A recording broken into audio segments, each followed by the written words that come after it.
everyone. We seem to be having a mammoth week of demagoguery, which is like really tiresome. So here's what I mean.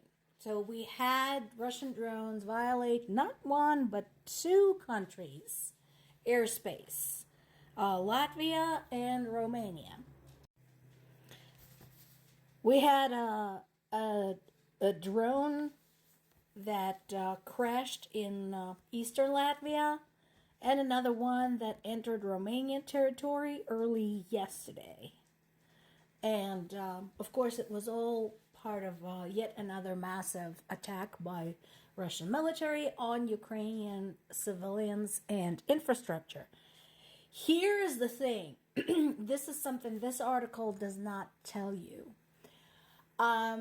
So NATO did express whatever outrage, concern. I don't remember exactly what's on that scale.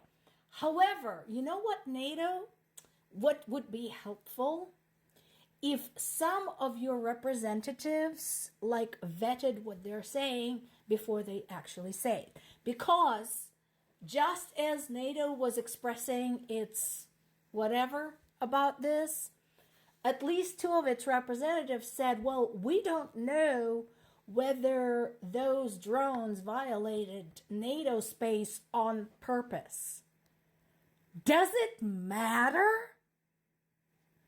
If a Russian missile blew over Ukraine and actually hit, I don't know, the town hall in the middle of Warsaw, would you care whether it was on purpose or by mistake?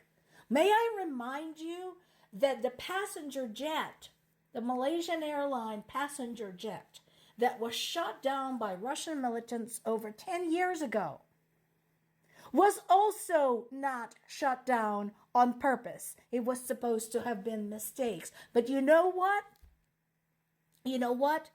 It makes not a damn bit of difference to people who died or their families.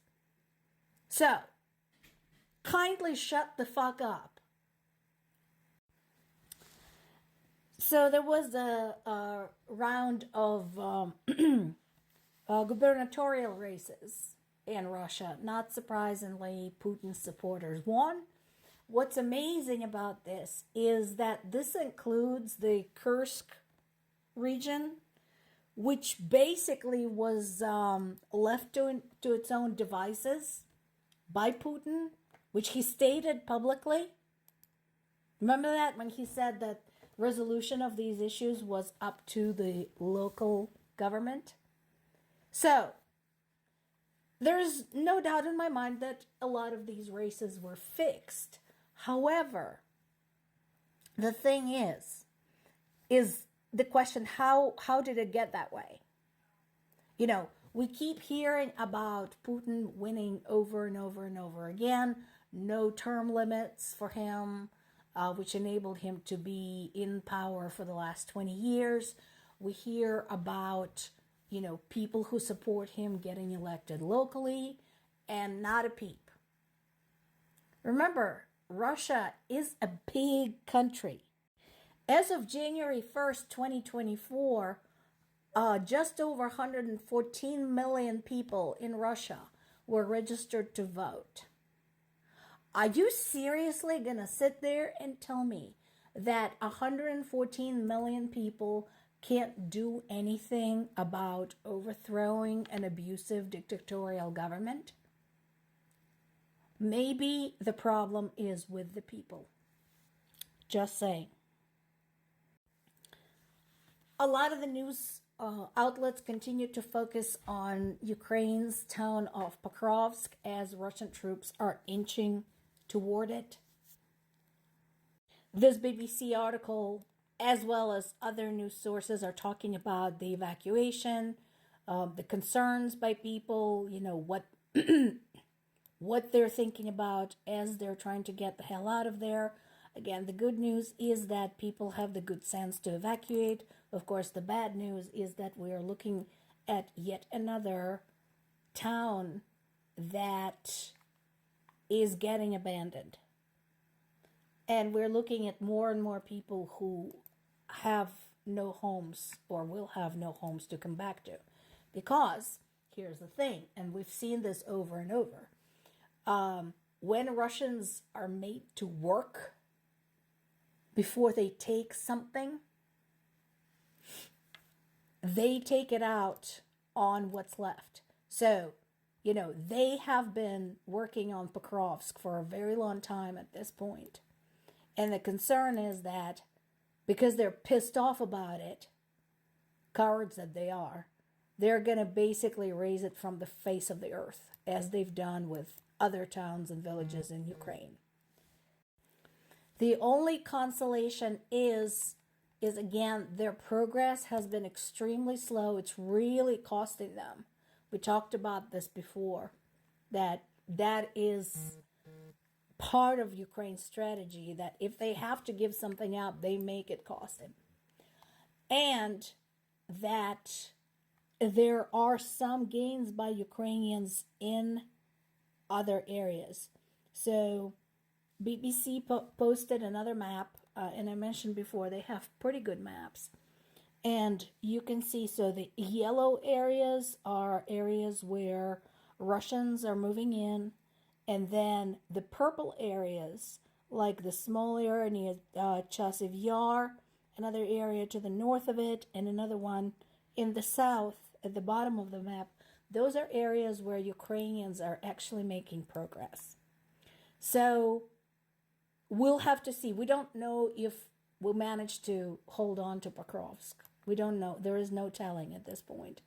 There's too much going on in too many places. However, again, this is definitely costing the Russians. Well, this kind of should have been done a while ago, which is fine. Just, dude, Zelensky, don't tell anybody where underground they are. Even underground facilities can still be hit. So, don't tell everybody. I know you're real excited about this. Just, don't spread it around too much. And yes, Ukrainian drones hit Russian ammunition warehouse. That's always good news. And here's another thing. Do you remember that big fire, oil refinery fire in the Rostov region? That's been going on for 2 weeks.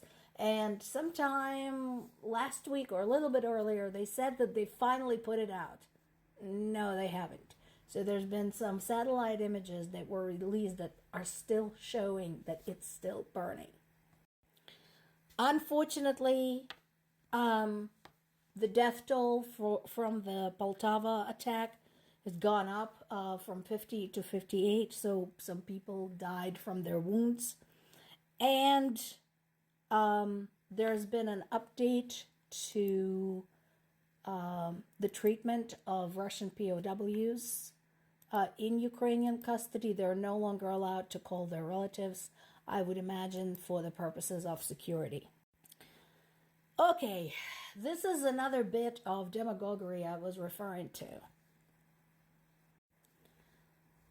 And here's why. A lot of people are saying, well, we're tired of the war, blah, blah, blah.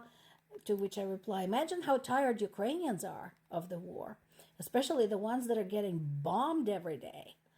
But when you say it's time to end the war, can you be more specific?